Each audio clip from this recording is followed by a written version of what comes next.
Jadi contoh seperti ini, di SMA Negeri 1 Gresik sudah 204 pendaftar, ya, 204 pendaftar, dan kita lihat pagunya ini adalah 204. Jadi pemeringkatan di sini bisa jadi adalah gambaran.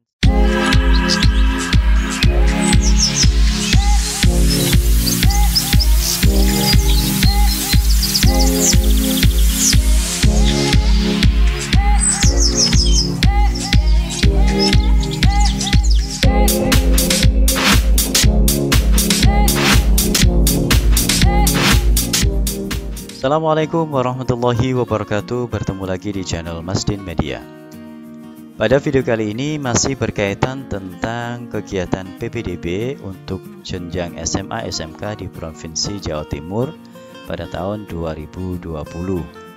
Pada video kali ini kita akan membahas beberapa hal yang harus calon peserta didik baru lakukan setelah melakukan proses pendaftaran pada tahap 2 jalur zonasi SMA, baik itu jalur zonasi umum atau jalur zonasi inklusi. Di menu pendaftaran di laman ppdbjatim.net, ya, terutama yang di kabupaten kota, ya, kita akan scroll dan masuk ke wilayah kabupaten kota yang menjadi pilihan 1 pada jalur zonasi yang sebelumnya. Kita bisa melihat di sini ada beberapa menu, ya. Menu pendaftaran ini digunakan untuk proses pendaftaran awal, ya, untuk jalur zonasi SMA. Kemudian unduh bukti digunakan untuk mengunduh file bukti pendaftaran nanti berupa file PDF.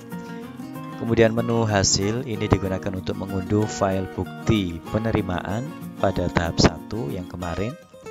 Kemudian menu pemeringkatan, kemudian ada menu rekap, ya. Jadi untuk dua menu ini, pemeringkatan dan rekap, ini perlu dipantau secara berkala oleh calon peserta didik baru yang telah melakukan pendaftaran di tahap 2, yaitu jalur zonasi SMA. Ini perlu dilakukan supaya bisa melihat perkembangan yang terupdate, ya, mengenai pemeringkatan maupun rekap pendaftar. Oke, kita bahas terlebih dahulu untuk rekap, ya. Untuk rekap seperti yang saya bahas pada video saya yang sebelumnya, ini akan menampilkan seluruh pendaftar, ya, pada jalur zonasi umum ataupun inklusi berdasarkan urutan pendaftaran. Dan yang ditampilkan adalah 100 pendaftar terakhir. Jadi contohnya seperti ini, bisa kita scroll ke bawah, ya. Ini adalah 100 pendaftar terakhir, ya, di jalur zonasi SMA umum. Contohnya di sini ada atas nama Dwi Nuzula. Ini telah melakukan pendaftaran pada tanggal 22 Juni 2020 pukul 03.11.30, ya. Kemudian kita lihat data yang ke-100, ini atas nama Dian Nur Elisa, ya, ini telah melakukan pendaftaran pada tanggal ini, jam ini, begitu, ya. Jadi yang tampil ini adalah 100 pendaftar urut berdasarkan waktu pendaftaran, begitu, ya. Jadi ini bukan merupakan pemeringkatan, ya. Untuk pemeringkatan ini kita bisa masuk pada menu pemeringkatan dari sini atau bisa langsung ke menu pemeringkatan. Oke, untuk yang SMA inklusi juga sama, ya. Akan muncul 100 pendaftar terakhir urut berdasarkan waktu pendaftaran. Kemudian kita juga bisa manfaatkan, misalnya di rekap jalur zonasi SMA umum tadi, datanya kan terlalu banyak, ya. Bisa jadi calon peserta didik baru yang telah melakukan pendaftaran sebelum ini, maka datanya akan nggak muncul lagi di sini, ya. Nah, kita bisa ngecek data pendaftaran apakah benar sudah masuk atau belum itu bisa dengan cara masukkan nomor ujian di sini. Baik, akan saya contohkan misalnya untuk nomor ujian nasional ya. Teks. Kita copy. Kita pastikan di sini. Ya, akan muncul data calon peserta didik baru yang telah mendaftar tadi. Jadi akan tertulis pada tanggal berapa, jam berapa. Atau kita juga bisa mencari data 100 pendaftar terakhir berdasarkan pilihan sekolah. Misal, saya akan mencari calon peserta didik baru yang mendaftar pada sekolah SMA Negeri 1 Cerme. Maka akan tampil 100 pendaftar terakhir ya yang telah memilih SMA Negeri 1 Cerme. Begitu juga untuk sekolah-sekolah yang lain, misalnya SMA Negeri 1 Gresik. Nah, ini adalah 100 pendaftar terakhir ya. Oke, ini adalah menu rekap ya. Kemudian untuk menu pemeringkatan ya, ada dua ya, zonasi SMA umum atau zonasi SMA inklusi. Kita coba yang zonasi SMA umum. Jadi untuk pemeringkatan ini nanti kita bisa manfaatkan menu pilih sekolah atau cari berdasarkan nomor ujian.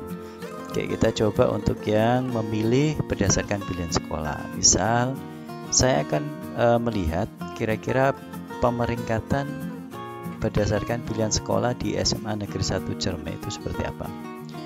Maka hasil pencarian berdasarkan sekolah dari total data 115 data, ini adalah data berdasarkan urut jarak zonasi ya.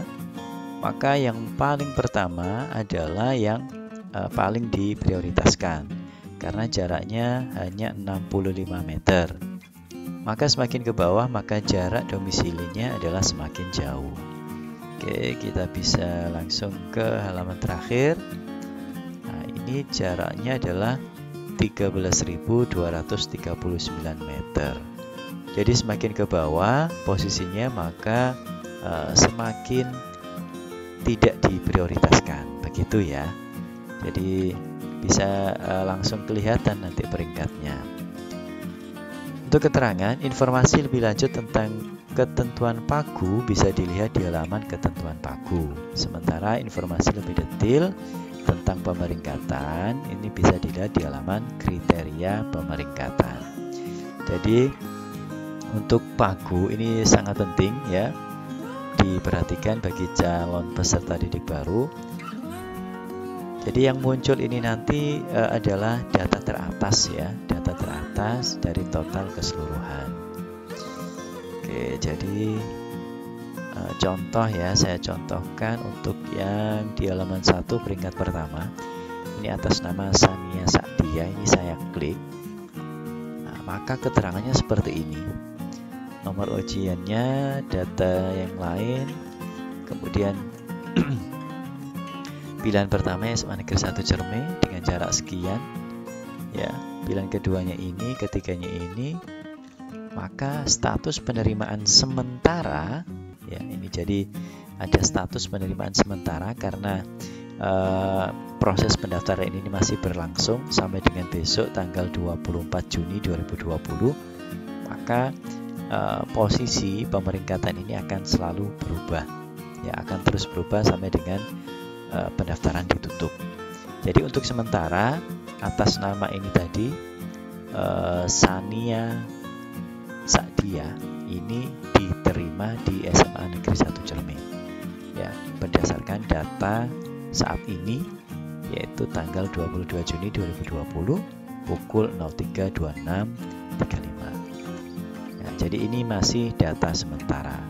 Jadi begitu ya. Jadi menu pemeringkatan ini bisa dilihat, langsung saja dipilih sekolahnya. Nah, di sini nanti akan muncul data pendaftar pada sekolah tersebut. Dan yang paling atas adalah data yang paling diprioritaskan untuk diterima. Contohnya untuk yang SMA Negeri 1 Gresik atas nama Muhammad Ziki Karami. Ini kalau kita lihat bisa dibaca detailnya ya. Nah, pilihannya SMA Negeri 1 Gresik, SMA Negeri 1 Kebomas, dan tidak memilih. Nah, jadi hanya 2 sekolah yang dipilih ya. Maka status penerimaan sementara ini ada di SMA Negeri 1 Gresik ya, sementara, karena data masih akan bisa berubah sampai dengan tanggal terakhir pendaftaran, yaitu 24 Juni 2020 ya. Jadi bagi kalian calon peserta didik baru harus paham pagu sekolah ya.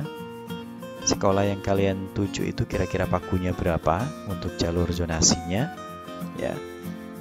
Kemudian kalian juga bisa melihat data pemeringkatan kondisi yang terakhir di sekolah yang kalian tuju ya. Jadi contoh seperti ini, di SMA Negeri 1 Gresik sudah 204 pendaftar ya, 204 pendaftar, dan kita lihat pagunya ini adalah 204. Jadi pemeringkatan di sini bisa jadi adalah gambaran sementara kira-kira nanti calon peserta didik baru yang kemungkinan besar akan diterima ya. Jelas ini adalah berdasarkan jarak domisili ya, karena ini di tahap 2 adalah jalur zonasi. Prioritas pertama adalah jarak zonasi, kemudian yang kedua adalah usia, kemudian yang ketiga adalah waktu pendaftaran ya. Jadi ini adalah merupakan hasil perhitungan dari 3 kriteria yang tadi saya jelaskan. Oke, mungkin itu informasi yang bisa saya bagikan. Silakan bagi kalian calon peserta didik baru yang mendaftar pada tahap 2, yaitu jalur zonasi SMA, silakan selalu memantau laman ppdbjatim.net, terutama yang berada di halaman kabupaten kota sesuai dengan pilihan sekolah yang dituju. Oke, mungkin itu. Oke, sebelum saya akhiri, bagi kalian yang belum subscribe, silakan subscribe channel Masdin Media, aktifkan loncengnya agar menerima update dari Masdin Media. Klik like, kemudian share jika informasi ini bermanfaat.